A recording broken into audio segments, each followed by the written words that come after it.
Essa conversa de estratégia, ao longo da semana eu fiquei pensando muito, né, como é que a gente ia abordar isso na live, né? Tem um autor americano que faleceu, se eu não me engano, o Mark Fisher, tem um livro chamado Realismo Capitalista. E ele fala uma coisa curiosa, que ele fala que hoje em dia é mais fácil as pessoas imaginarem o fim do mundo do que o fim do capitalismo, né? A gente vive tempos meio apocalípticos, né? E, inclusive do ponto de vista ambiental, né? E se for dar uma viajada mais longe, assim, a ascensão do neopentecostalismo tem a ver com esse clima apocalíptico de fim do mundo, tá?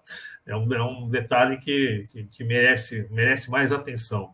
O professor Paulo Aurantes, professor aposentado da USP, filósofo e pensador muito afiado, muito original, muito incômodo, né? Ele usa uma expressão que nós vivemos uma era de expectativas decrescentes, né? Onde cada vez mais as pessoas esperam menos daquilo que vem no futuro. Existe uma dificuldade de se traçar um horizonte para o futuro, né? E até por isso, as táticas e estratégias políticas são de muito curto prazo, né? Estão muito no nível imediato, no que a gente vai fazer hoje, no que a gente vai fazer amanhã, em se manter em movimento de qualquer maneira, fazendo alguma coisa que dê sentido, né, à nossa luta. Em geral, isso nos conduz a não ter estratégia. Isso nos conduz a viver no mundo de uma tática que está desprendida de qualquer perspectiva estratégica. E, em geral, a gente que eu digo esquerda como um todo, né, a gente acaba trabalhando no nível da negação, né?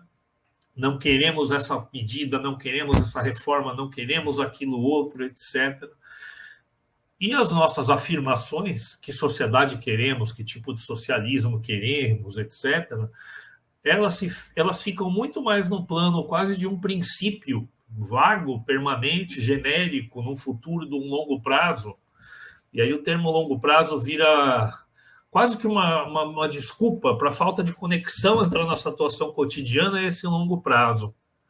Então, de fato, não há estratégia praticamente nas organizações de esquerda hoje, ou pelo menos não há estratégia que a gente veja sentido, encarnação real, viabilidade, né? Esse é um problema. E essa é uma das causas, inclusive, a meu ver, já estou fazendo um longo desvio aqui para o presente, porque o eleitoralismo, a via institucional, por mais que dê errado, por mais que eles cheguem no governo e nos traiam e não façam nem o que eles mesmos disseram que iam fazer, que já era pouco, né? Ela volta a se atualizar. Porque sempre chega na época da eleição é aquela coisa, a gente queria ter algo maior, a gente queria ter um movimento mais radical, um enraizado, mas não tem, então não tem, tu vai tu mesmo, e de mal menor em mal menor a gente vai vendo o pêndulo, né, cair cada vez mais para a direita, né?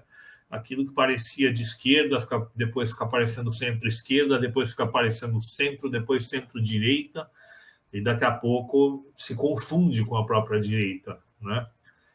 Então, nós já estamos praticamente, né, nós que eu digo, aceitando o neoliberalismo, que era inaceitável tempos atrás, porque existe algo pior ainda, que é o fascismo. Então, estou falando tudo isso para a gente retomar que pensar ou repensar, né, no nosso caso do presente, um horizonte socialista era uma tarefa primordial. E aí volto lá para a questão do Uruguai. Eles, corretamente ou inadequadamente, aí cada um julgue da sua forma, conseguiram elaborar um começo, meio e fim que ligava o seu objetivo estratégico a uma estratégia e a táticas, né? Isso aí se desenvolveu, se firmou na Federação Anarquista Uruguaia no início dos anos 60.